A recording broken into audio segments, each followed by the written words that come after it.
sumen más tarde, pero bueno, Bueno, podés empezar. bueno, yo voy a empezar a compartir, a ver, díganme si se ve todo.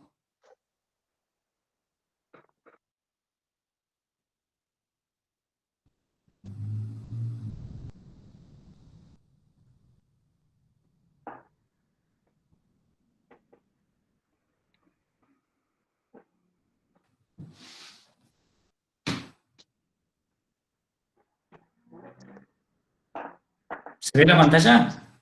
Sí, sí, se ve. ¿Qué se ve? Sí, se ve Inmunoquímica.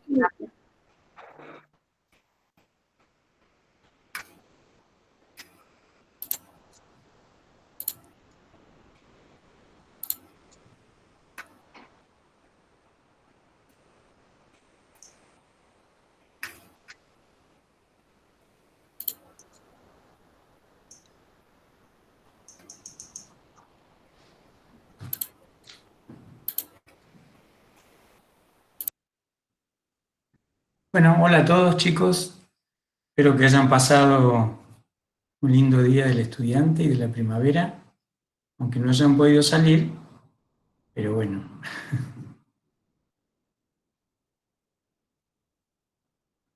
Esta es la situación actual, ¿qué va a ser? Bueno, hoy vamos a empezar con el capítulo 2. En el capítulo anterior estuvimos viendo, o sea, la importancia de un buen diseño experimental, por supuesto siempre basándonos en el método científico, eso es muy importante, porque es indispensable para que las conclusiones sean válidas. De esto ya estuvimos charlando bastante, en las teorías, en la discusión.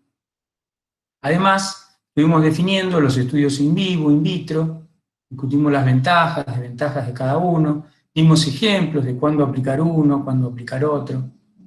También estuvimos estudiando los conceptos básicos de los cultivos celulares como ejemplo de un modelo in vitro.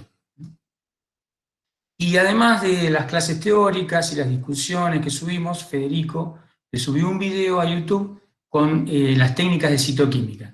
Más que nada esto como repaso de lo que han visto en materias anteriores. Nosotros específicamente no las vamos a desarrollar porque ya las han visto. Simplemente en algún momento las podemos llegar a aplicar. Por eso Fede se tomó el trabajo de armar un videíto con una explicación de las técnicas, así bastante concreto. Bueno, y en este capítulo vamos a ver distintos métodos de monitoreo de biomoléculas. En especial, las técnicas inmunoquímicas, las técnicas para incorporar moléculas al interior de la célula, como es la electroporación, la microinyección, los liposomas, y sondas de monitoreo, como son las sondas fluorescentes y las luminiscentes. Técnicas electrofisiológicas. Bueno, eso es más o menos lo que vamos a ver durante este capítulo. Por supuesto que hoy no vamos a ver todos los temas. La idea es que sea bastante participativa, ¿no es cierto? La clase. Estaría bueno eso, porque así ustedes no se aburren, y nosotros tampoco.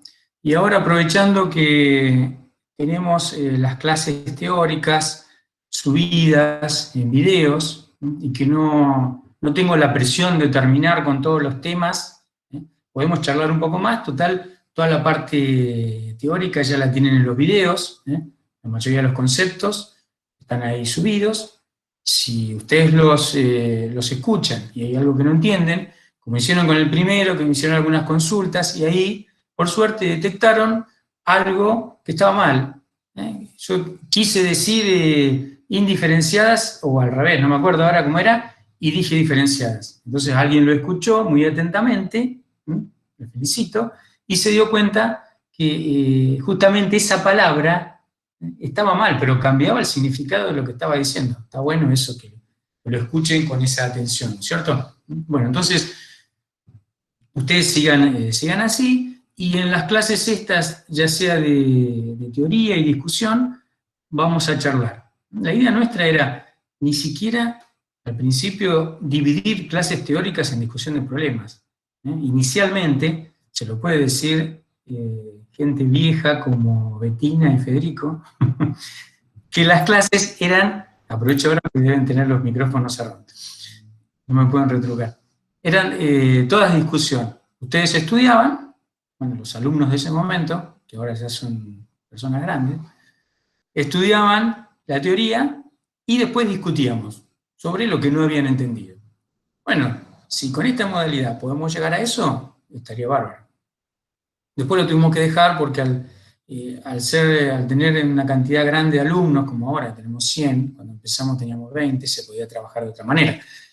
Entonces ahora con 100, la participación por ahí es muy heterogénea, ¿no es cierto? Hay un grupito que participa y hay otro grupo grande que capaz que no. Entonces nosotros nos vamos con una idea equivocada, pensando que todos entendieron algún concepto, pero resulta que los que no participaron no lo entendieron. Entonces, la idea es que participen todos. Y si alguno no entiende algo o se pierde, que lo diga, no hay vergüenza. Estamos acá para aprender. Lo mismo que si ustedes nos preguntan, nosotros no sabemos, no hay vergüenza, le vamos a decir, mira, no lo sé, antes de decirle cualquier cosa, le vamos a decir, no lo sé, lo buscamos y ya está. Bueno, ustedes hagan lo mismo. Están del otro lado, con más razón, están aprendiendo. Si no saben, pregunten. No hay preguntas tontas ni nada, todo sirve. ¿Ya? Entonces, en la medida que todos participen, la cosa va a funcionar. Ahora, si no participan, bueno, ya la modalidad está, no sirve, voy a tener que volver a las clases aburridas, donde ustedes me escuchan y yo hablo como loco, y ahora peor todavía, porque le estoy hablando a una computadora. O sea, no sé si del otro lado están vivos, se fueron a mirar Netflix, o qué sé yo, están escuchando música.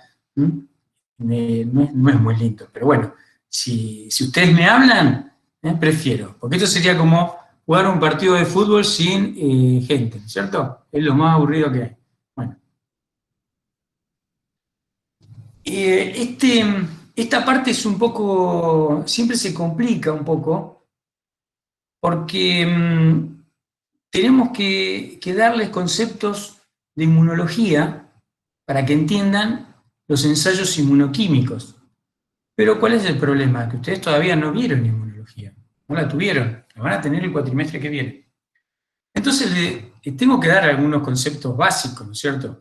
El problema es que a veces uno no sabe hasta dónde llegar con esos conceptos y dónde dejar. Y generalmente ustedes se enganchan, o sea, porque la inmunología es bastante apasionante, por lo menos para mí, entonces siempre quieren ir más allá, quieren saber más y preguntan, pero a lo mejor eso no está relacionado con lo que nosotros necesitamos, ¿no es cierto? Por acá, no se olviden que no vamos a centrarnos en, por ejemplo, en la respuesta inmune, en el mecanismo, que es súper complejo, interesante, sino que vamos a centrarnos en los métodos que usan anticuerpos. Es muy poco de la inmunología que nosotros necesitamos para entender los ensayos inmunoquímicos. Pero a ustedes se le van a empezar a generar dudas y van a empezar a preguntar. Le vamos a tener que decir, bueno, hasta acá llegamos, lo que sigue, lo que ustedes están preguntando, tal vez se va a tocar en inmunología y con mucho más detalle, ¿no es cierto? Entonces, por ahí nos van a escuchar, bueno, llegamos hasta acá, ¿sí? Lo que les vamos a dar es lo que necesitan para entender cómo funcionan esas técnicas inmunoquímicas. Entonces, ayer estaba terminando de preparar la clase y estaba tratando de ver cómo hacía el enfoque, ¿no es cierto?, de la parte esta de inmunología. Y bueno, me tomé un descansito y me puse a mirar la tele, empecé a hacer zapping. Obviamente, ¿qué es lo que vi? Y dos programas hablando de la pandemia, del COVID. Me llamó la atención que había un montón de gente, había periodistas, deportivos, políticos, economistas, que hablaban con mucha autoridad sobre la detección del virus, ¿no es cierto?, de los métodos de PCR, de real time, de los métodos rápidos que detectan anticuerpos, IgM, IgG, de los métodos que detectan el virus, que son mejores que los otros, porque unos sirven, los otros no sirven. Y entonces pensé, bueno, si toda esta gente que se dedica a otra cosa, la tiene tan clara con todos estos temas, por ahí no tiene mucho sentido que yo les dé la teoría, ¿no es cierto? Porque esto está muy relacionado con lo que vamos a ver ahora. Entonces, bueno, capaz que no la tengo que dar. Por eso decidí preguntarles a ustedes saber qué es lo que saben de todo esto, qué es lo que opinan de lo que se habla y qué es lo que saben. ¿Eh? En base a eso, entonces yo les voy a dar la teoría. ¿Qué saben ustedes, a ver? De todo lo que se habla. Ustedes escucharon hablar de todos estos métodos, ¿no? Que todos opinan que este es mejor, el otro es peor. Sin subestimar a los que están hablando, ¿no es cierto? Porque, bueno, pueden saber algo, pero no se dedican a esto, ¿no? Yo no hablo de economía internacional ni de política internacional porque no sé, ¿no es cierto? Yo trato de hablar más o menos de lo que sé. A veces ni siquiera puedo hablar de muchos temas de bioquímica. Trato de hablar de lo que sé, por eso soy un tipo de pocas palabras, ¿no? Pero bueno, me gustaría saber qué es lo que ustedes saben de esto. ¿Mm? Cuando escuchan hablar de los test, esos rápidos, de los de PCR, de los de IgM, IgG, ¿entienden? Su familia no les dice, che, ustedes que son bioquímicos, ¿qué es esto? ¿No les pasa? ¿Y qué les dicen? ¿Entienden algo? Lo de PCR lo vamos a ver más adelante en Lo de genética. PCR, nosotros justamente no lo vamos a ver en esta materia. Se lo vamos a dejar a Carmen y a las chicas de la cátedra para que lo discutan con ellas. Pero de los otros métodos sí, o sea, vamos a hablar y van a estar muy relacionados con lo que vamos a desarrollar ahora. No, yo personalmente no los conozco. Me genera mucha curiosidad y por ahí cuando escucho alguno, por ahí agarro y lo busco, pero como no tengo televisión, tampoco es que estoy tan atenta a las noticias. Pero también me intriga, sí. O sea, lo que yo pienso es, ustedes que están estudiando esto, ¿no es cierto? Seguramente no entienden lo que están hablando muchos.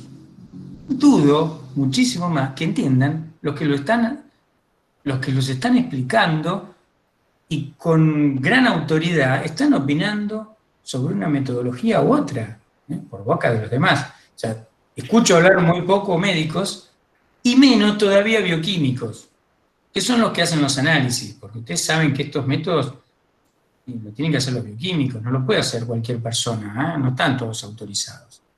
Más, creo que hubo un problema porque en un momento empezaron a hacer unos test rápidos personas que no eran bioquímicos, que no estaban autorizados. A ver, ¿quién más tiene alguna opinión sobre esto o entiende de lo que hablan?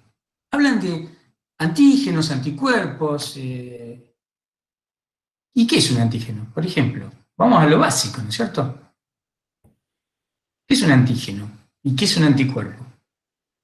Sí, un antígeno, ¿se escucha? Sí. Te escucho bajo. Ah, bien. Un antígeno es una partícula extraña, ¿sí? Que ingresa al organismo y causa determinada reacción, ¿puede ser? Puede ser, sí. ¿Qué otro? A ver, ¿qué otra definición me pueden dar? Es una molécula extraña que ninguna pared celular de ningún tipo de organismo puede reconocer. Te escucho un poquito con Nico. No necesariamente Se llama- tiene que ser una partícula extraña, puede ser algo del propio organismo. Ay, ¿cómo es eso? ¿Qué significa eso? ¿Que me voy a atacar? Y por ejemplo, no sé, el ácido clorhídrico en el estómago, por ejemplo. A ver, acá me parece que estamos... La sangre. ¿La sangre qué? ¿Qué es la sangre? Y que tiene ciertos... A ver, en el caso este que estamos hablando, ¿sí? O sea, vamos a ser un poco reiterativo, ¿no es cierto? Porque, bueno, es el tema que nos tiene un poco en vilo, ¿no es cierto? Lo del virus este, ¿sí? Del COVID. En realidad es el virus SARS-CoV-2, ¿no? ¿Así es? Ese es el virus. Sí, el SARS-CoV-2. Bueno, ¿cuál sería acá el antígeno? ¿Cuál sería el anticuerpo? ¿Dónde está uno? ¿Dónde está el otro? ¿Ustedes vieron algo de esto en otras materias? ¿Biología? ¿En dónde vieron? Sí, en biología, histología se ve por ahí eso. ¿Qué ven? ¿Que es un antígeno? ¿Que es un anticuerpo? ¿Quién lo produce? ¿Por eso lo ven? Sí. Y El antígeno en este caso vendría a ser el virus, ¿sí? Y el anticuerpo es el que crea, o sea, el que se fabrica a partir de este antígeno y se encuentra en la sangre, en el suero. se encuentra en la sangre, en el suero. O sea, el antígeno es el virus, el anticuerpo es el que se genera en el organismo Bien. cuando la persona Específico para este virus. es específico para ese virus. Bueno, ahí estamos tirando algunos conceptos que vamos a tener que definir. Acá, Gustavo, Verónica Sí, dice, yo no veo los chats porque los tengo tapados con la presentación, así que te cuento que Verónica dice, puede ser que sea una sustancia que ingresa al organismo y desencadena la respuesta inmunológica. bueno, ese es otro concepto que tenemos que ver. ¿Sí? Y hay uno que es que presenta y el otro que Desencadenan una respuesta. Todos los antígenos desencadenan una respuesta. Por ahí me tiraron ácido clorhídrico. ¿El ácido clorhídrico es un antígeno? No.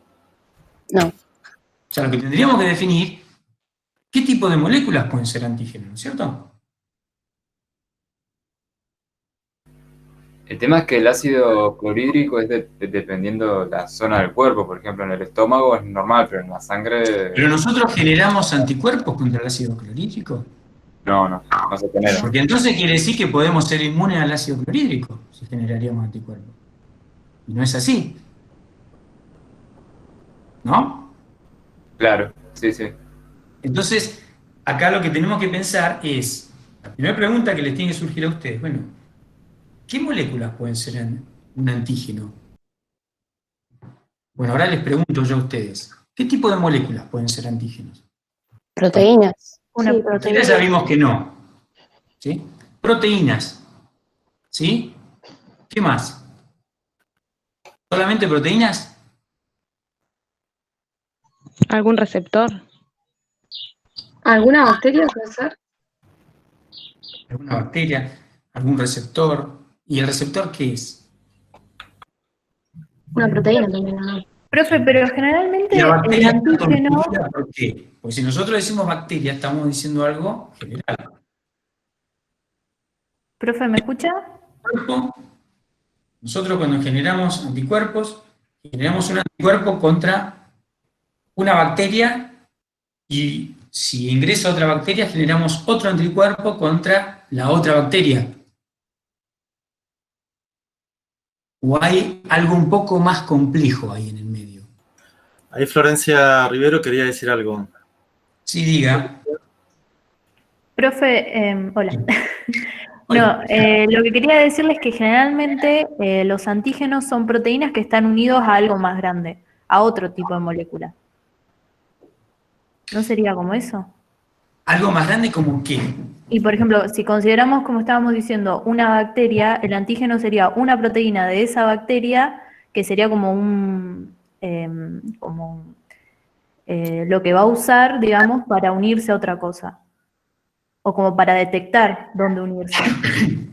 O sea, entonces quiere decir que nosotros estamos definiendo a una bacteria como un antígeno, pero evidentemente es algo bastante complejo, ¿no es cierto? Y dentro de esa complejidad tienen distintos tipos de moléculas. Y los anticuerpos se unen a alguna molécula de esas en particular, ¿sí? Y por lo tanto van a reaccionar a esa bacteria también, porque esa molécula forma parte de la bacteria. La bacteria es un antígeno, sí, pero partes más pequeñas de la bacteria también son antígenos. O podemos denominar determinantes antigénicos. Entonces acá viene otro concepto que tenemos que definir. ¿Qué es un determinante antigénico? ¿Alguien sabe definirme determinante antigénico? No se hagan problema que después vamos a redondear todo esto, pero quiero que ustedes me digan a ver qué es lo que saben.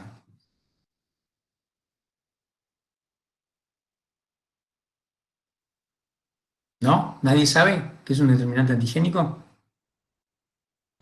No, yo nunca Un lo... antígeno, un antígeno, por lo que me están diciendo, es algo grande, es algo complejo.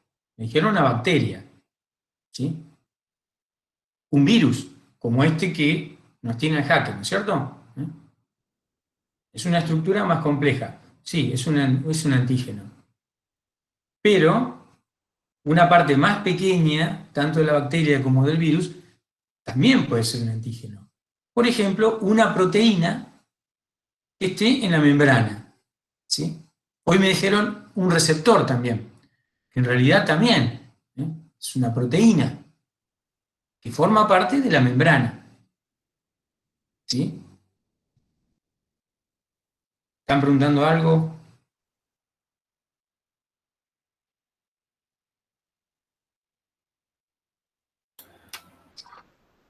Hay una chica que dice, el epitope era el pedacito de una bacteria que se muestra a los anticuerpos.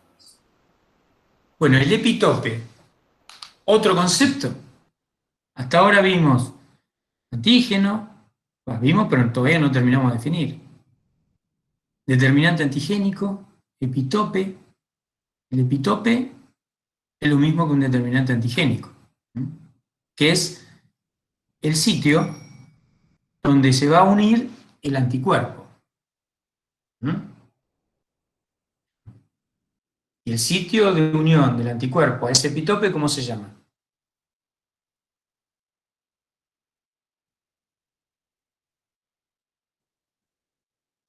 Paratope. ¿Sí? Epitope es el sitio del antígeno y el paratope es el sitio del anticuerpo donde se une a ese antígeno.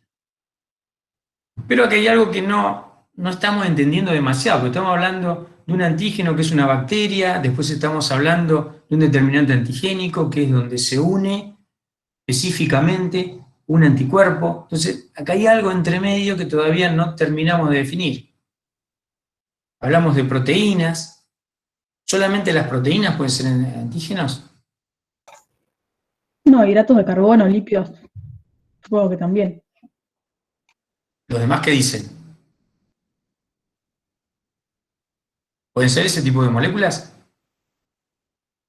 ¿O solamente tienen que ser cosas Sí, profe, podríamos dar el ejemplo de la gente que es intolerante a la lactosa. La lactosa es un hidrato de carbono, por ejemplo.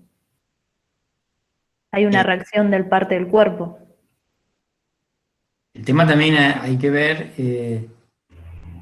si es que no se puede absorber por algo o porque hay una reacción de un anticuerpo. O sea, no siempre cuando hay una intolerancia, eso va a ser porque hay una respuesta inmune contra eso, ¿cierto? Pero bueno, Profesor, carbonos, ¿le puedo hacer una pregunta? Sí.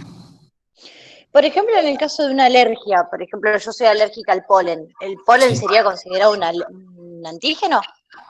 Claro, sí. Esa sería una respuesta exagerada del sistema inmune. No es normal, ¿sí? Es una respuesta exagerada que te genera efectos indeseables a vos, ¿sí? Por eso no es algo normal.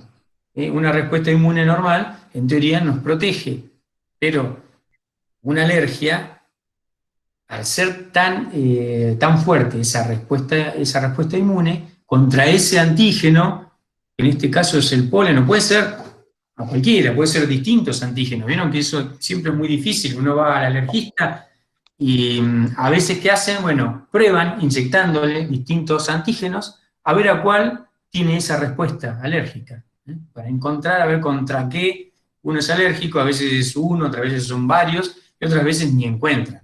Entonces, a veces estacionales porque hay un montón de factores en el ambiente que pueden hacer que se genere esta respuesta exagerada en algunas personas propensas a eso.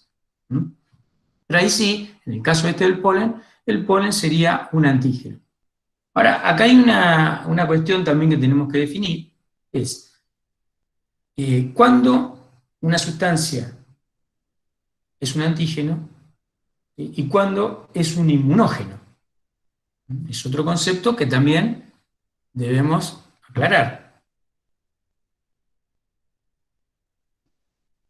¿Inmunógeno qué quiere decir? Que desencadena la respuesta inmune. ¿Sí? Y no todas estas moléculas, estamos diciendo que se pueden unir a los anticuerpos, van a desencadenar una respuesta inmune.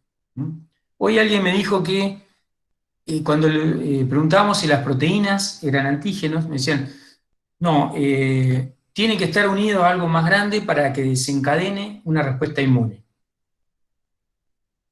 No todas las sustancias. En general, las proteínas son las que tienen más capacidad inmunogénica. Son las que son capaces de desencadenar una respuesta inmune, además de unirse al anticuerpo. Hay otros compuestos que se pueden unir a anticuerpos, pero por sí solas, acá sí, no pueden desencadenar una respuesta inmune. Entonces sí necesitan unirse a otras moléculas para que ayuden a que se desencadene la respuesta inmune, se generen los anticuerpos, y ahora sí esos anticuerpos van a servir para unirse a ese antígeno. Entonces, ya sabemos que hay moléculas que desencadenan una respuesta inmune en el organismo con la producción de anticuerpos, porque eso es lo que nos está interesando a nosotros. Estos anticuerpos son los que vamos a usar después nosotros en los ensayos estos inmunoquímicos, por eso estamos hablando de los anticuerpos, ¿sí? Porque son las herramientas que vamos a usar para armar los ensayos. ¿Ya? Bueno, entonces, ya definimos que hay antígenos, ¿sí? Que es, por lo que me estaban diciendo, es una sustancia extraña al organismo. ¿Está? Eso me lo dijeron. Pero por ahí salieron otras opiniones que decían, no necesariamente tiene que ser extraña. Puede ser una sustancia propia. Bueno, sí, puede ser, pero si hay una respuesta inmune contra una sustancia propia, ahí hay una patología, hay un desequilibrio del sistema inmune, entonces puede haber una enfermedad autoinmune. ¿Qué pasa? Obviamente. Puede pasar. Bueno, después van a ver en inmunología las distintas teorías de por qué las moléculas propias no desencadenan una respuesta inmune, pero eso a nosotros no nos toca. Eso les toca a inmunología. Pero bueno, lo que a mí me interesa que ustedes sepan, ¿sí?, es qué moléculas pueden ser un antígeno. Tienen que tener cierta característica, ¿no es cierto? No puede ser el ácido clorhídrico, como dijeron, no pueden ser sustancias, moléculas con un peso molecular demasiado chico, ¿sí? Después hay otra clasificación que denomina a moléculas como aptenos, ¿sí? Esos aptenos son los que no pueden desencadenar por sí mismo una respuesta inmune, ¿sí? Lo que decíamos hoy, que no son inmunógenos, pero sí que se pueden unir a un anticuerpo que haya generado una molécula similar a él o ella misma con algún coadyuvante, ¿sí? Que haya generado ¿dónde? ¿Con algún qué, profe? Perdón. ¿Cómo? ¿Cómo dijo que haya generado Apteno. con algún? Un apteno puede generar una respuesta inmune siempre y cuando esté acompañado de otra molécula que se denomina coadyuvante, ¿sí? Porque por sí solo no es capaz de generar una respuesta inmune.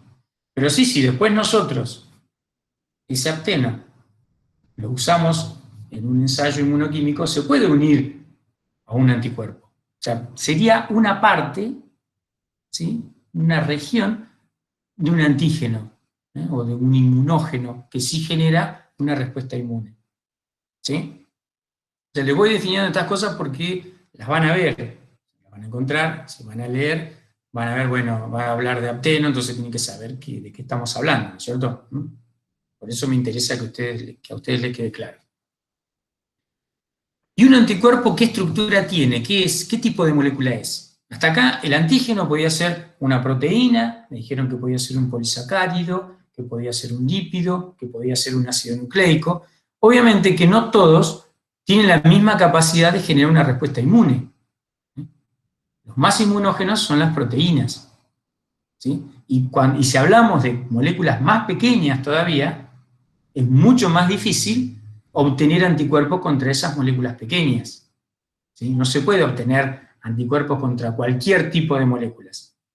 Tienen que tener un cierto peso molecular, tienen que tener una estructura, en general puede ser una estructura repetitiva, ¿sí? Fíjense que hablamos de polisacáridos, hablamos de ácidos nucleicos, hablamos de proteínas, son todas estructuras con un peso molecular bastante alto, tienen subunidades, la mayoría que se van repitiendo, ¿tá? Y eso le da una característica inmunogénica en general. Pero ya les digo, las que están ahí arriba son las proteínas. Por eso a veces uno habla de proteínas como antígenos, pero no son los únicos. Eso tienen que saberlo. Bueno, ¿y un anticuerpo? ¿Qué tipo de molécula es? Proteína. ¿Es una proteína? ¿Puede ser un carbohidrato? ¿Puede ser un lípido? No, el anticuerpo directamente no, me parece. ¿Seguro? ¿Los demás qué dicen?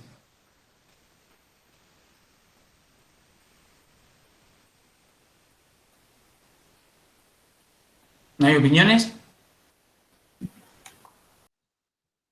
No, para mí son Materia, proteínas. cuando le hablaron de anticuerpos, ¿qué les decían que eran? ¿Cómo se los definían?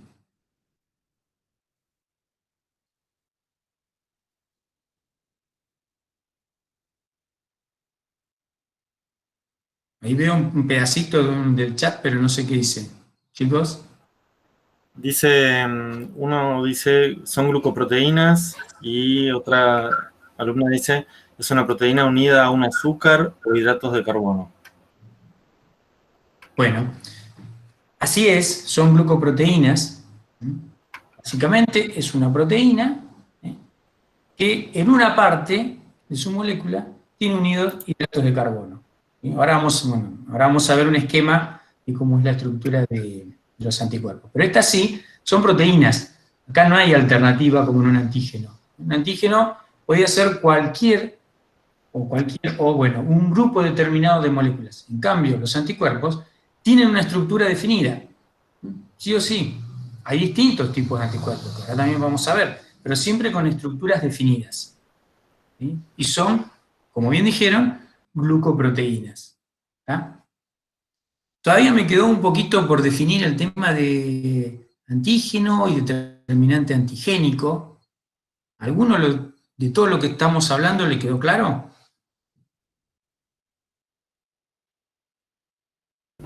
Sí. ¿Sí les quedó claro? Sí, sí. Sí, por ahora sí. Sí. Entonces, bueno, el virus del COVID es un antígeno, ¿no? ¿Quedamos en que es un antígeno? Sí. Sí.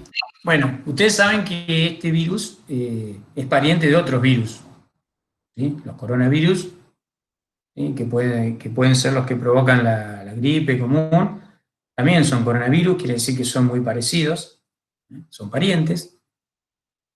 Entonces, ese virus, que es una estructura compleja, seguramente va a compartir moléculas, como las proteínas que tienen la membrana, con los otros virus. ¿Sí? Ahora, ¿cómo hace el organismo para discriminar si es un virus u otro? O, mejor dicho, ¿cómo hacemos nosotros para, en un ensayo inmunoquímico, discriminar si es un virus común de la gripe o es el virus del COVID? Porque hay tanta similitud. Puede ser porque el cuerpo ya sabe ya tiene como los anticuerpos y gracias a eso como que puede reconocer si es un virus de gripe o coronavirus. Ahora, pero el anticuerpo ¿Cómo sabe discriminar entre si es un virus de la gripe o Tiene- del COVID? ¿Puede ser que tengan distinto determinante antigénico? Ah, entonces volvemos a ver el determinante antigénico, que todavía no Como terminamos que, de definir. claro. ¿Eh? Por eso es lo que tenemos que entender, ¿sí? Porque esa es la base para entender también después el funcionamiento de los ensayos inmunoquímicos, no porque ahora me interesa desarrollar temas de inmunología, sino porque esto es una de las cosas más importantes, entiendan la diferencia, ¿eh? Para poder explicarse cómo funcionan los ensayos inmunoquímicos. Profesor, ¿sería como que el virus comparte alguna proteína o alguna molécula con otros virus, por ejemplo, y entonces el organismo lo reconoce como extraño, sin importar, digamos, a qué especie pertenece? Sino simplemente lo reconoce como extraño y ahí se desencadena la respuesta. El organismo sí lo va a reconocer como algo extraño, sea el virus de la gripe, sea el COVID, o sea, no le importa, no sabe. Es algo extraño, hay que atacarlo, ¿eh? Hay que defender el organismo contra eso. Claro, pero esa respuesta no sería la que genera el anticuerpo. Esa es la primera respuesta que da el organismo, que no es del todo específica, para que después se desarrolle la específica. No, en realidad, cuando se generan los anticuerpos, ya la respuesta es específica. La inespecífica es otra. La inespecífica son las primeras barreras, que esas no se intensifican por distintas infecciones, del mismo virus, por ejemplo, sino que la primera barrera, ¿cuál es? Bueno, la primera de todo es la piel, ¿sí? Por eso siempre tenemos que tener la piel lo más intacta posible, porque en donde hay una cortadura o está rota la piel, por ahí entra el microorganismo, porque pasó la primera barrera. Esa es la primera barrera, ¿sí? Y eso es inespecífico. Después hay otros componentes, como los macrófagos, como los linfocitos natural killer, que le llaman, que esos atacan a todos. Todo lo que entra lo atacan, no le importa qué es lo que es. Lo atacan. Es la primera barrera, ¿sí? Y es inespecífica. La específica sí es la de los anticuerpos. Lo que pasa es que esa tarda más. Esa, para que se desarrolle, tiene que tener un primer contacto con ese antígeno. Por eso es la vacuna. ¿La vacuna qué es? La vacuna es el primer contacto con ese antígeno que me genera la inmunidad. ¿Y qué es eso que me genera inmunidad? Que prepara células para que sinteticen estos anticuerpos, pero específicos contra eso, contra ese antígeno. Y esa va a ser la defensa específica, que obviamente va a tardar más, pero ante la segunda invasión de ese antígeno al organismo, la barrera, las primeras barreras inespecíficas van a actuar siempre de la misma manera, pero ante el segundo contacto, la específica, va a actuar mucho más, ¿sí? Pues ya tenemos los anticuerpos específicos contra ese antígeno, ¿sí? Bueno, ven cómo acá es lo que a veces uno no quiere, irse demasiado sobre la parte de inmunología, porque esto de las barreras lo van a ver bien en inmunología. Yo se lo digo para satisfacerles un poquito la curiosidad, pero hasta acá llegamos, ¿no es cierto? Pero lo que a mí me interesa es que ustedes sepan diferenciar bien lo que es un antígeno complejo, como puede ser un virus, una bacteria, lo que es un determinante antigénico, ¿sí? Que hasta ahora todavía me parece que no lo llegamos a definir. Porque hablamos de cómo hacemos en un ensayo inmunoquímico para discriminar entre el virus de la gripe y el virus del COVID. ¿Por qué se puede hacer eso? ¿Se puede o no se puede?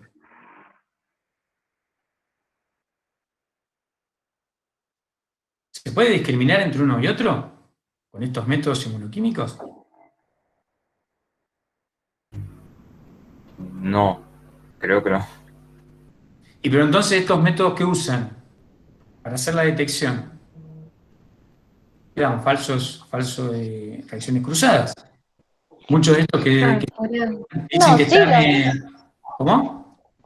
Que sí, de hecho hay ensayos, depende de la sensibilidad del ensayo, que puede definir qué tipo de virus encuentro, como Bueno, ahí PCR. metiste otro concepto de sensibilidad, ¿sí? Que también vamos a tener que ver. Que por ahí lo que quisiste decir es especificidad. Sí. Sensibilidad es otra cosa, que después la vamos a definir. Ven, cuando estamos hablando de todo esto, se van nombrando conceptos que al no tenerlos bien claros, uno los puede confundir, ¿sí? Por eso nosotros acá queremos que eso quede bien establecido, qué es especificidad, qué es sensibilidad. Y después, bueno, vamos a avanzar un poquito más en ver límite de detección, límite de cuantificación, pero son todas cosas distintas y que ustedes tienen que tener bien claro, no solamente para los ensayos inmunoquímicos, sino para las próximas metodologías que vamos a ver de acá en más, ¿no es cierto? Porque eso vale para todo. Bueno, entonces, volviendo a esto, el antígeno ese complejo, ¿sí? Como es un virus, como es una bacteria. Evidentemente, estos métodos inmunoquímicos pueden diferenciar, si no, no sirven. Si no, no lo estaría usando, porque si me da positivo, quiere decir, bueno, este puede tener tanto una gripe como puede tener COVID. No, listo, ya esa herramienta no sirve. El que diseñó esa herramienta, o sea, no se dio cuenta que eso no servía para nada. Pero no es así. Discrimina. ¿Por qué? Si bien son virus que están relacionados, como dijeron ustedes, puede compartir distintas moléculas, distintas proteínas que tienen en la membrana, pero otras no. ¿Sí? Entonces, si yo quiero diseñar una técnica inmunoquímica que me detecte específicamente el virus este SARS-2, CoV-2, ¿a qué tendría que apuntar?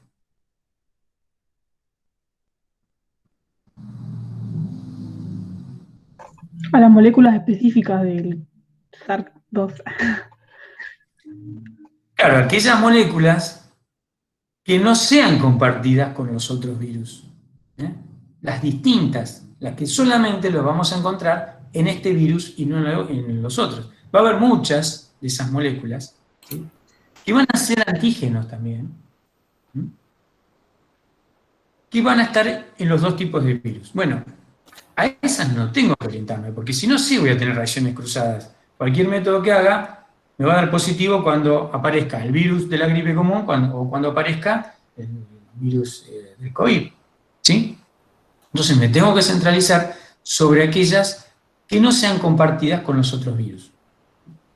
Todas estas proteínas, ¿sí?, que se encuentran en los dos virus, o en toda la familia de los virus, son antígenos también.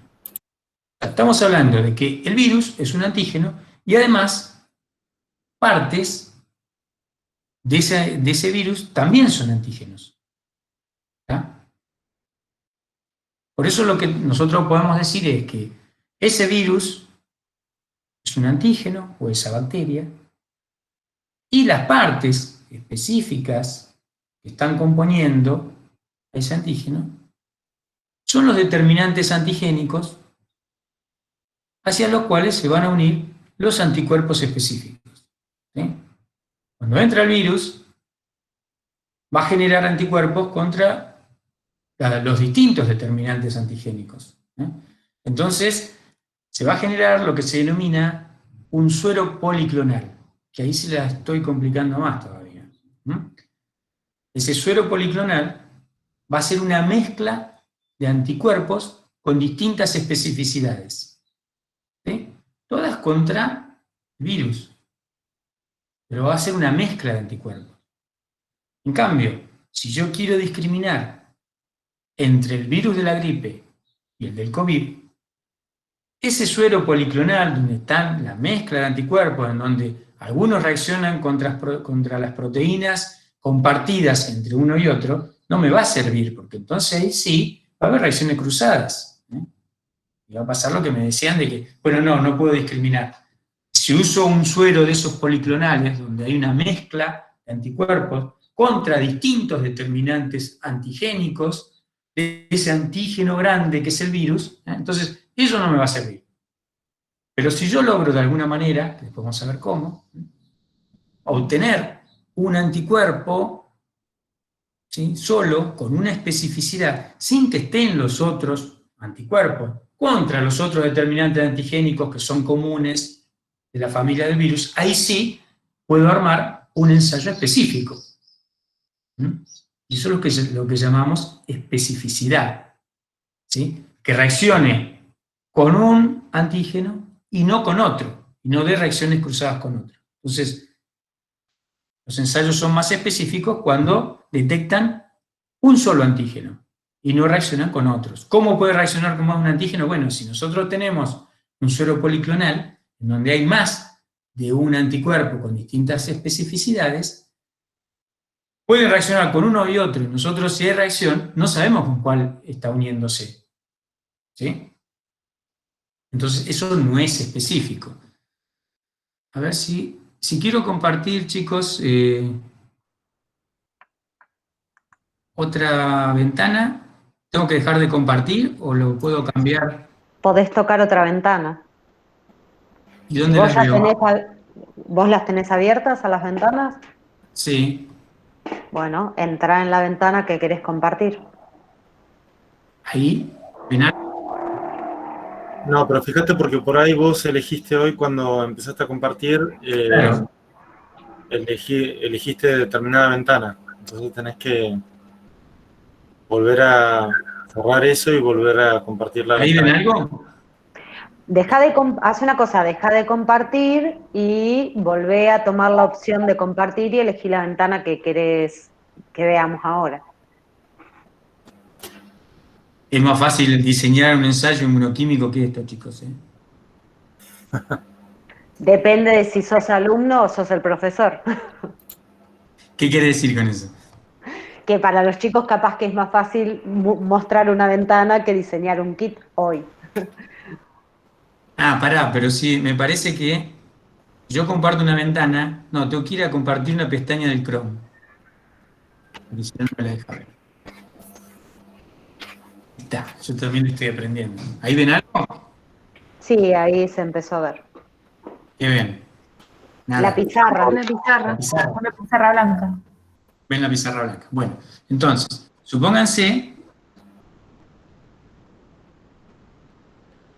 que este es el virus A. Y este es el virus B. Pongamos que el B es el del COVID y el otro es uno de la familia de los coronavirus. Entonces tenemos determinantes antigénicos 1, 2, 3. Estos no son más que componentes de la membrana, pueden ser proteínas de la membrana, pueden ser receptores, pueden ser otro tipo de proteínas estructurales, ¿sí? Y en este tenemos el 1, el 2 y el 4. ¿Está? Según este dibujo, ¿cómo orientarían ustedes un ensayo inmunoquímico para identificar específicamente el virus B, que es el del COVID? Tendrías que separar los anticuerpos 4, si querés que sea específico para el virus B. Buscarían de alguna forma, que todavía no lo vimos, pero vamos a ver, cómo podemos obtener un anticuerpo contra este determinante antigénico. ¿Sí? Entonces, este sería el anticuerpo anti-determinante antigénico 4. Pero cuando el virus, o los virus entran al organismo, se van a generar todos los otros anticuerpos también. ¿Sí? Se va a generar el anticuerpo contra el determinante antigénico 1, contra el 2. Pero si nosotros armamos un ensayo inmunoquímico, con esta mezcla de anticuerpos, Esto es lo que se denomina el suero policlonal. Si nosotros probamos una muestra que tenga este virus, va a reaccionar también, porque van a estar los anticuerpos contra el 1 y el 2, que son compartidos. El 3 no va a reaccionar, pero bueno, no importa. Yo no sé si se unió el 1, el 2, el 3 o el 4, porque tengo una mezcla y veo que hay reacción. ¿Sí? Entonces, de alguna manera, tengo que tratar de obtener anticuerpos que tengan una especificidad contra el determinante antigénico 4. Entonces, ahora lo que estamos definiendo es la diferencia entre un antígeno completo y los determinantes antigénicos. Porque después vamos a tener que definir bien lo que es un suero policlonal y un anticuerpo monoclonal. ¿Por qué esto? Porque son las herramientas principales que vamos a usar en el diseño de los ensayos inmunoquímicos. Entonces, si bien esto lo podemos llamar como antígeno A, ese antígeno A está formado por varios determinantes antigénicos, que estos determinantes antigénicos pueden ser una proteína, por ejemplo, ¿sí? Que está formando parte de la membrana. Entonces, este es el antígeno B, y estos determinantes antigénicos, estos son las mismas proteínas, supongamos, esta es la misma proteína, esta es una proteína distinta y esta es otra proteína distinta. Entonces, lo mismo pasaría si quiero obtener un ensayo específico contra este virus. Buscaría un anticuerpo contra el antígeno 3, porque acá no está. Si me da reacción, yo sé que se trata del antígeno A.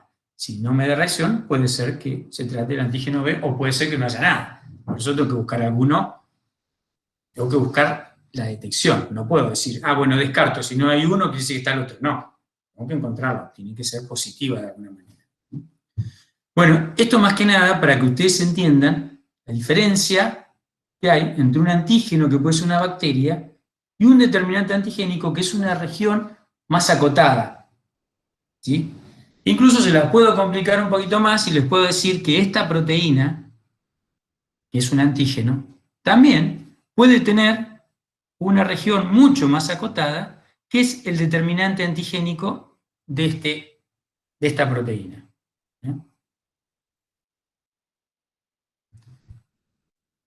¿Entienden? ¿O se complicaron más todavía? ¿Me van entendiendo? Sí. Sí. Esperen un cachito que vuelvo. ¿Ahí ven?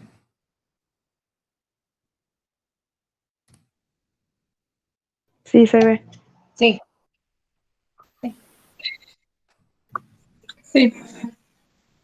Bueno, entonces, lo que estuvimos tratando de definir son los términos estos que yo les puse en esta diapositiva. Les definí que el antígeno es una sustancia que introducida en el organismo vertebrado adulto, y no puede ser cualquier organismo, tiene que ser un vertebrado adulto, genera una respuesta inmune, dando lugar a la producción de anticuerpos y a la proliferación de células que son sensibilizadas contra ese antígeno. ¿Esto por qué? Porque los anticuerpos no salen de la nada. Los anticuerpos se sintetizan a partir de los linfocitos B. ¿Ya? Y además en la respuesta inmune también es mucho más compleja y se sensibilizan otro tipo de células que van a colaborar con la eliminación del antígeno, además de los anticuerpos. ¿Ya? Bueno, y también les puse que un antígeno puede inducir la generación de uno o más anticuerpos dependiendo del número de determinantes antigénicos que posee. Esto es de lo que estábamos hablando. Esto puede ser el virus con un determinante antigénico, otro determinante antigénico, y ese antígeno grande, ese virus, esa bacteria, puede generar la respuesta, puede impactar a más de una población de linfocitos. Entonces eso hace que se sinteticen distintos anticuerpos.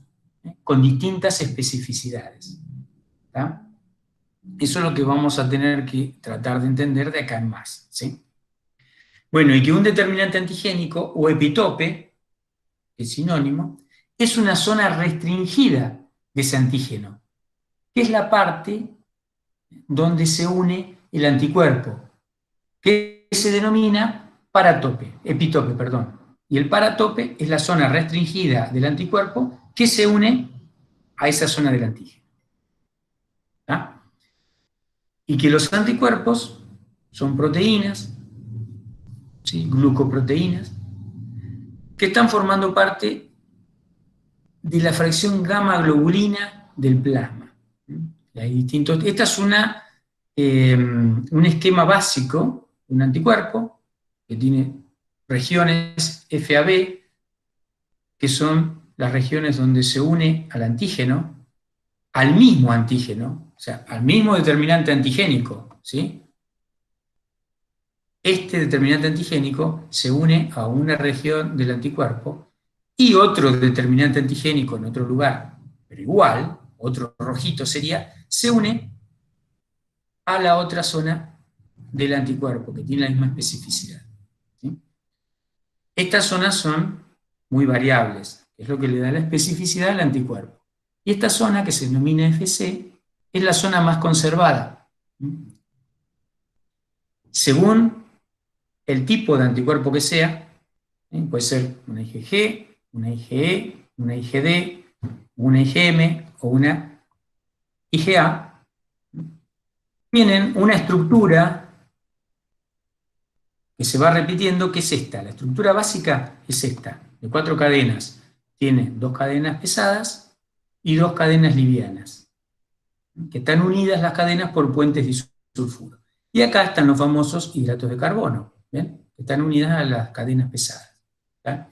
Y estas regiones, que se denominan, que son las aminoterminal, hipervariables. ¿Por qué hipervariables? Porque dentro de las inmunoglobulina G, que son semejantes en estructura, y que incluso esta región, la FC, es muy conservada entre inmunoglobulina G, pueden tener esta región hipervariable distinta, porque eso es lo que hace que se unan antígenos distintos. Yo puedo tener IgG que se une al antígeno A, puedo tener otra IgG que se une al antígeno B. Esta parte, entre las IgG, va a ser semejante, va a ser similar, pero esta parte hipervariable es la que va a cambiar y va a hacer que una se una al antígeno A y otra se una al antígeno B. ¿Ah? Eso también es importante porque después lo vamos a usar para entender los ensayos. Y obviamente este anticuerpo también podría funcionar como un antígeno, porque no deja de ser una proteína. Yo puedo generar anticuerpos contra este anticuerpo, porque es un antígeno. ¿Sí?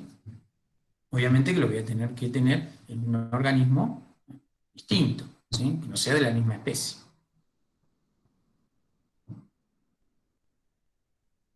Acá nosotros decimos que estos anticuerpos forman parte de la fracción gamma globulina. Y esto nosotros lo podemos hacer un experimento sencillo con cosas que vieron ustedes ya en el capítulo 1. Haciendo un ensayo, no sé si será in vivo o in vitro. A ver, me gustaría que ustedes me digan qué tipo de ensayo usarían. Yo les digo la técnica que tienen que usar para identificar. Acá una simple técnica, una electroforesis en acetato de celulosa, me permite ver las proteínas que forman parte de las distintas fracciones del suero. Fíjense, acá tienen la albúmina, que es la que tiene mayor cantidad, ¿sí? Y tiene otras fracciones que son la alfa globulina, beta globulina y gamma globulina. Bueno, estas son todas fracciones, acá hay una proteína única que es la albúmina, pero acá hay distintas proteínas que forman parte de este grupo, de alfa globulinas, beta globulinas, igual que las gamma globulinas, que es donde están los anticuerpos. Pero esto es complejo, ¿por qué? Porque acá tenemos IgG, tenemos IgA, tenemos IgD, tenemos IgM, ¿sí? Entonces es una fracción compleja. Pero nosotros haciendo un experimento sencillo, podemos identificar en cuál de estas fracciones están los anticuerpos. ¿Se le ocurre a alguno de ustedes cómo podríamos hacerlo?